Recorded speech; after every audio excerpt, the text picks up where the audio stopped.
Ladies and gentleman, இந்த கம்பெனிக்கு என்ன மேனேஜிங் டைரக்டரா தேர்ந்தெடுத்த நாள்ல இருந்து இன்னைய வரைக்கும் என்னுடைய கடமையை நான் சரியா செஞ்சிருக்கேன்னு நினைக்கிறேன். எனக்கு உடல்நிலை சரியில்லாத காரணத்தினாலும் இளைஞர்களுக்கு வழிவிடணுங்கிற நோக்கத்தினாலும் இந்த பதவியில இருந்து நான் ஓய்வு பெறலாம்னு நினைக்கிறேன்.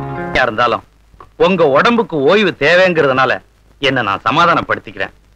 ஒரு சின்ன ரிக்வெஸ்ட். என்ன? என் ரெண்டாவது பையன் விக்ரம நீங்க எம்டியா நியமிக்கணும். மாப்பிள, மெம்பர்கள்லாம் சேர்ந்துதான் எம்டியை தேர்ந்தெடுக்கணுமே தவிர நானா நியமிக்க முடியாது. அது தெரியுமா உங்களுக்கு? எனக்கு தெரியாத சட்டமா? நீங்க சிபாரிசு பண்ணா யாரு எதிர்த்து பேச போறாங்க? மன்னிக்கணும், சிபாரிசுங்கிற வார்த்தையே ஊழலின் முதல் படின்னு நினைக்கிறவன் நான். என் பையன் ராஜா நின்னா கூட நான் ரெக்கமெண்ட் பண்ண மாட்டேன், தெரியுமா? மாப்பிள, எல்லா மெம்பர்களும் சேர்ந்து விக்ரம தேர்ந்தெடுத்தா என்ன விட சந்தோஷப்படுறவ வேற யாரும் இருக்க முடியாது. என் ஓட்டு கூட விக்ரமுக்கு தான். வரட்டுமா? கேன பையன் என்கிட்டயே நியாயம் பேசுறான். எனக்கு தெரியாதா இவனுக்கு யாருன்னு? ஏன்டி வரும்போது எரிச்சலா வரீங்க? வரும்பொழுது வழியில மிளகா பஜ்ஜி சாப்பிட்டு வந்த, அதான் எரியுது. போடா, உங்க மாமங்கிட்ட சொல்லி உன்னை எம்டி ஆக்கலான்னு பார்த்தேன். அவன் முடியாதுங்கிறத சொல்லாம சொல்லிவிட்டான்.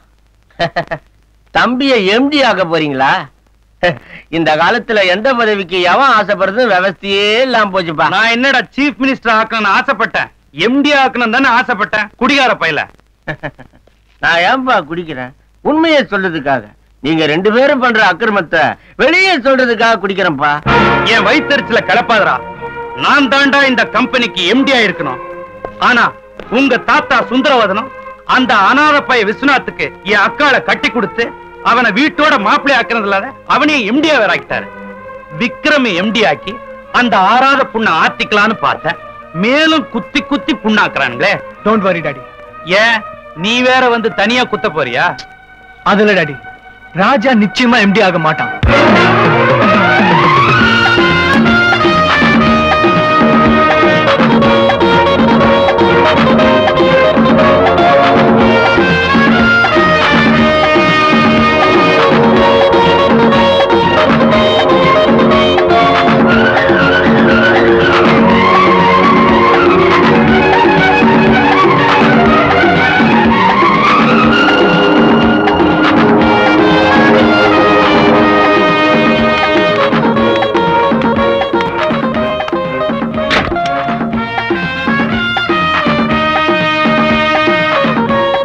Hello sir. ஹாய் சேகர். உங்ககிட்ட கொஞ்சம் தனியா பேசணுமே. ட்ரெஸ்ஸிங் ரூம்ல இருக்க வாங்க. தேங்க்யூ. வரேன் சார். என்ன தலைவரே, இவ்வளவு நேரமா உட்காந்துட்டு இருக்கிறோம், ஆளையே காணோம். அவன் நிச்சயமா இந்த பக்கம் தான் வருவானா? இதான் ரூட், இந்த பக்கம் தான் வரணும். டேய், அது பார், அதான் வண்டி. அவன் தான். கவனிச்சுக்க. நீங்க போங்க தலைவரே, நாங்க பாத்துக்கிறோம்.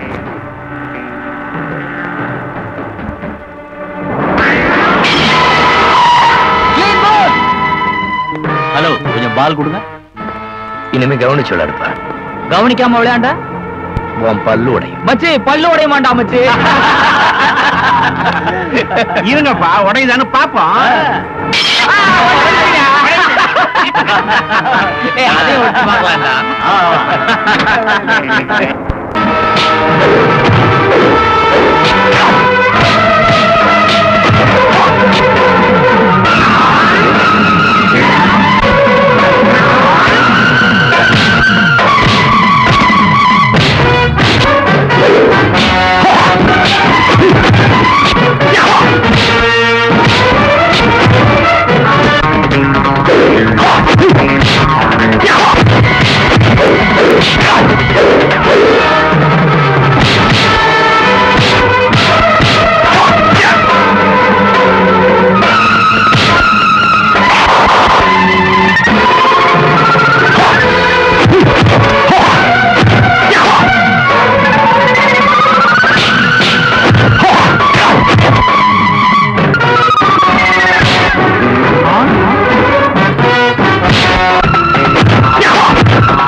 சொன்ன பல்லு உடையன்னு.